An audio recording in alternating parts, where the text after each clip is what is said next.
네, 오늘은 데살로니가 전서 3장을 같이 한번 살펴보도록 하겠습니다.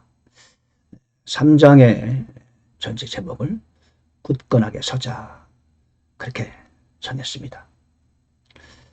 여러분 보시다시피 이제 보면은 첫째는 고난을 받도록 정해졌다.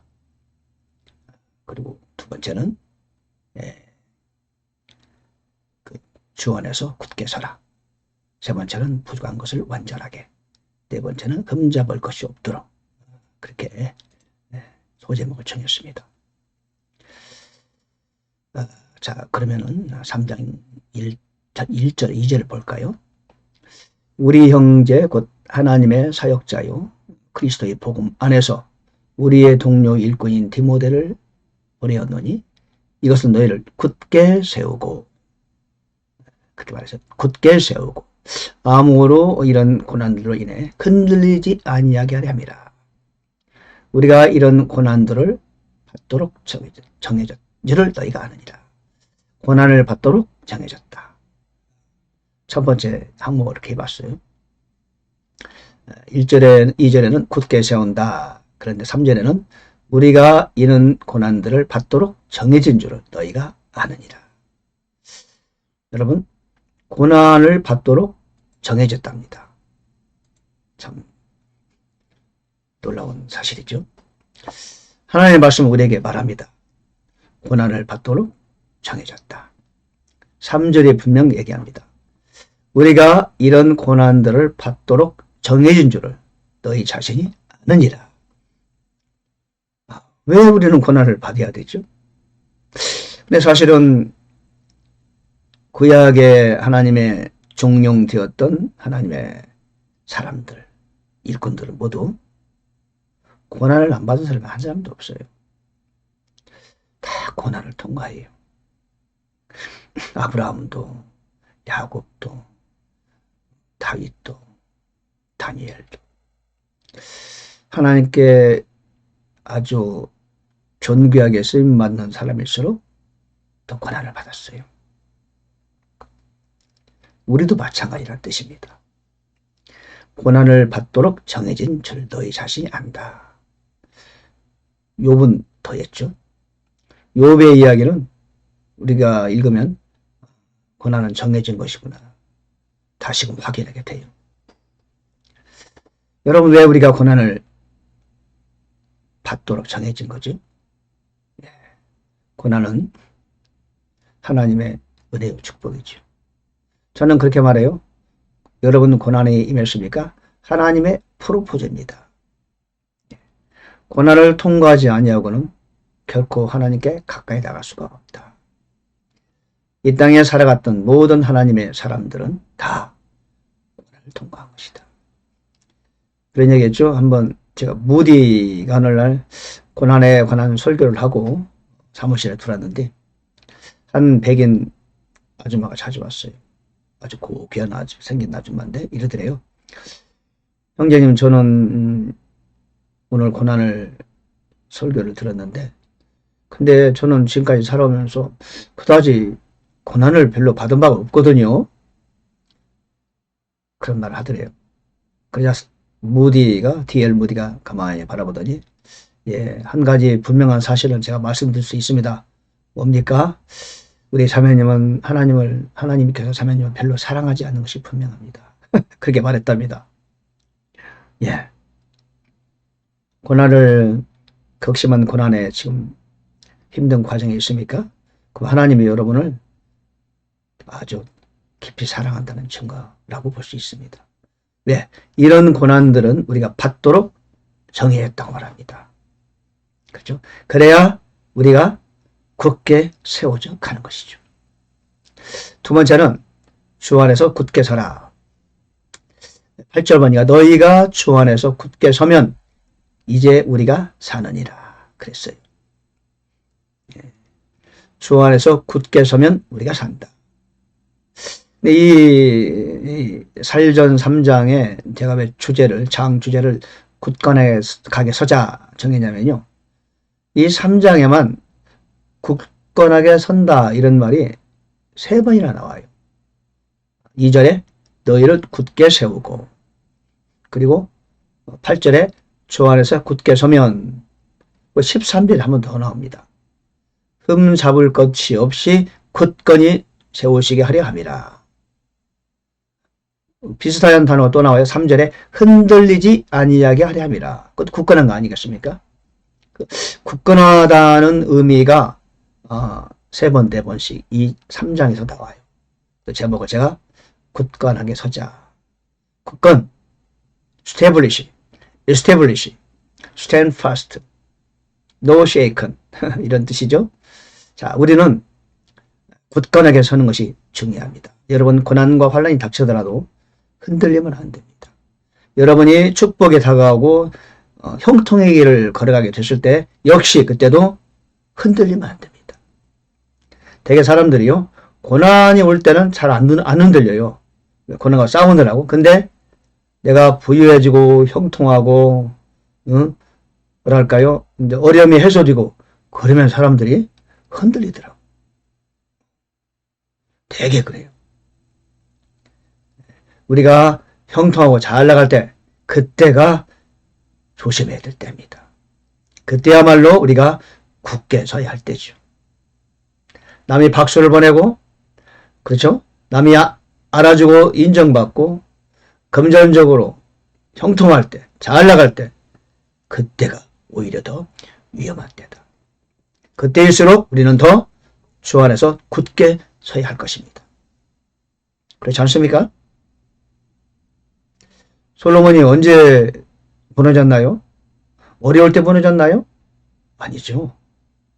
그가 형통할 때, 잘 나갈 때, 남이 그를 떠받들어 주고 있을 때, 조금도 부족함이 없을 때, 그때 그는 흔들리기 시작했어요.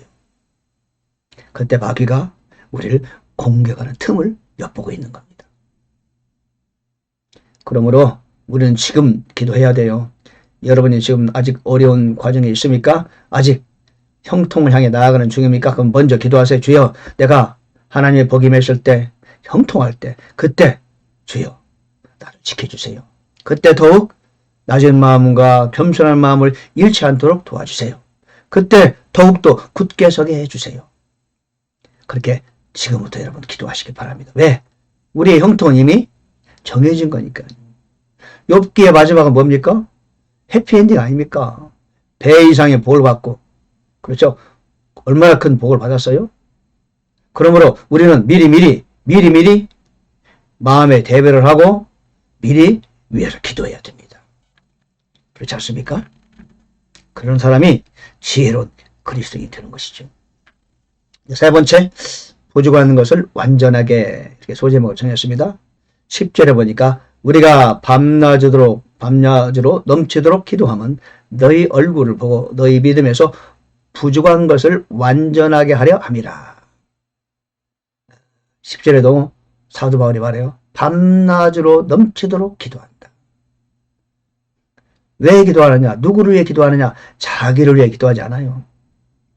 사도 바울이 자기를 위해 기도한다는 게 어울립니까? 잘 안 어울리잖아요. 그렇죠. 진정으로 기도의 사람, 진정으로 기도하는 사람, 진정으로 하나님의 성령에 감동된 사람은요, 다른 사람을 위해서 기도하게 돼 있어요. 자기를 위해서 기도할 수 있는 시간이 나오질 않아요. 영성이 풍부하고, 그렇죠? 성장하고 성수한 사람일수록 어렵고 힘든 사람을 위해서 기도하게 되는 거죠. 지금 사도 바울은 사역자 아닙니까?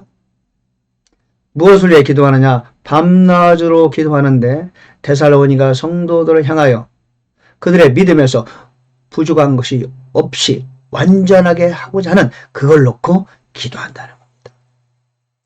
여러분, 그런 말 우리 잘 알죠? 남을 위해 기도하면 내 기도 저절로 응답된다. 맞잖아요. 내 이웃을 내 몸과 같이 사랑하라. 사랑은 율법의 완성이다. 그 뜻은 사랑하면 하나님의 마음을 기쁘시게 해드릴 수 있고 그분의 마음을 흡족하게 해드릴 수 있는 것이다. 그 사랑이보다 우리가 남을 위해 기도하는 것이 진정한 사랑이죠. 내가 기도할 제목이 있음에도 불구하고 내가 지금 어려움에 처함이 있음에도 불구하고 기도를 하려면은 자꾸 남을 위한 기도가 나와. 이 사람은 사랑이 충만한 분이에요. 하나님 얼마나 기뻐하시겠어요. 사도 바울이 그래요. 우리가 밤낮으로 넘치도록 기도하면 너희 믿음에서 부족한 것을 완전하게 하려 함이라. 그게 사도 바울의 꿈이요 소원이었어요. 여러분, 그런 사람을 하나님은 쓰십니다. 그런 사람이 진정으로 사역자의 자격이 있는 것이죠. 우리는 물론 지금 우리가 어렵기 때문에 당면한 문제를 해결해야 되죠.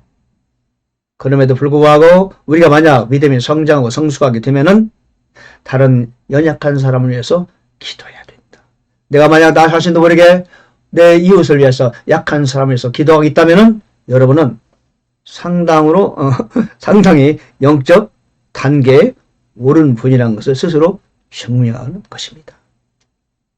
자, 네 번째는 흠 잡을 것이 없도록 13절에 보니까 아버지 앞에서 너의 마음을 거룩함 속에서 흠 잡을 것이 없게 굳건히 세우시게 하려 함이라 그랬어요.